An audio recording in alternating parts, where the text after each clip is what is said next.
Good day, class, and welcome to our new discussion. So, for our topic, we're going to talk about the purchasing food. But before that, we delve into our discussion. Let us read first the learning objectives. So, at the end of the 30 minutes discussion, the students will be able to identify basic guidelines in buying meat with at least 80% accuracy in a short quiz.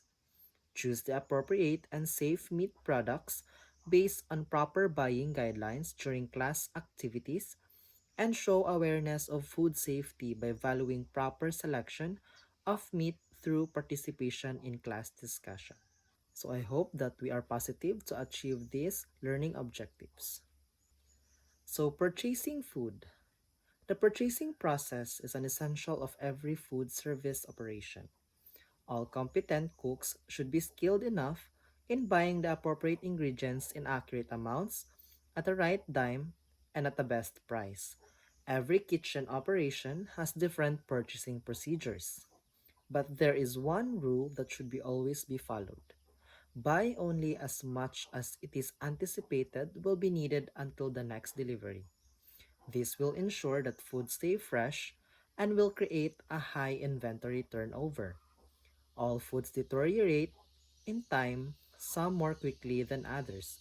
It is job of the purchaser to ensure that only those quantities that will be used immediately or in the near future are purchased. So in purchasing food, dapat jud ka ng wais ka, dapat practical ka sa pagpalit nimo sa imong mga pagkaon kanang makauna ka nga kini magamit ako ni siya, sunod nya.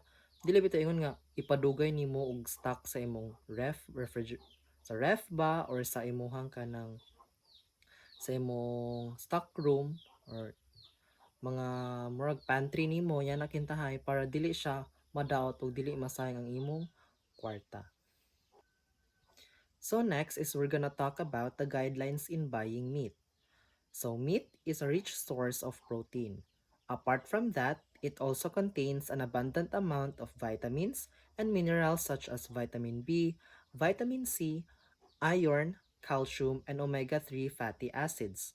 Most often, meat gets blamed for unhealthy fattening foods, but this issue can easily be resolved by picking lean cuts of fresh and well-fed meat. The importance of choosing the right, healthy kind of meat is highlighted even more in diets that ought to be weight loss and cholesterol sensitive. Provided below are some reliable guidelines on purchasing meat. So for the first one is check the color and appearance. Color can vary depending on the type of cut and the kind of animal it is coming from.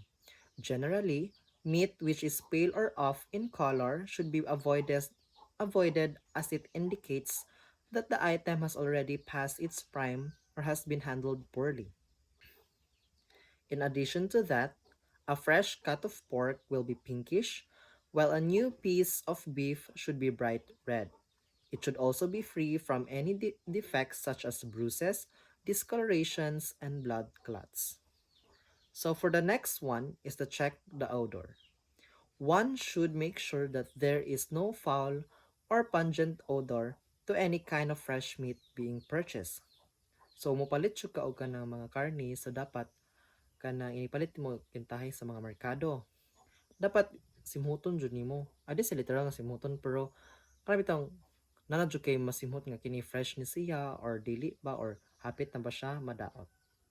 So the third one is ensure food safety standards. It is absolutely essential that every packaged meat product has a food safety and standards authority certified label on it to ensure that all the food safety standards are met. This is also the primary reason why you should avoid buying meat from a butcher shop since there is no guarantee of food safety. So it doesn't mean like i-avoid muli kayo palit sa mga merkado or sa mga butchiran. Pero, kanang imong ikuan ba, imong i-check if kuan ba siya, reliable ba siya, if kana siya nag-agi ba na siya FDA, like mangyana bitaw, like nag-agi ba ng FDA, if na-registrado ba na sila, para ma-avoid po na to nga kanang magkasakit and so on. So, the last one is the traceability factor. The traceability of meat and understanding how it was sourced and bred is important to determine the quality of meat. It is also advisable to check farm to fork details on the package while buying meat whenever the information is available. So as what I said earlier, so dapat atong i-check jud una if reliable ba siya, if dili ba siya sa illegal nga pagama sa mga pagtranspo or pagprocess sa mga meat. So dapat jud i-check nimo if gaagi ba na siya sakto nga process. So that's all for for my discussion. So do you have any questions or clarifications? So if none, so I will give the assessment and the assignment. So that's all for our discussion for today. Thank you for your attention, everyone.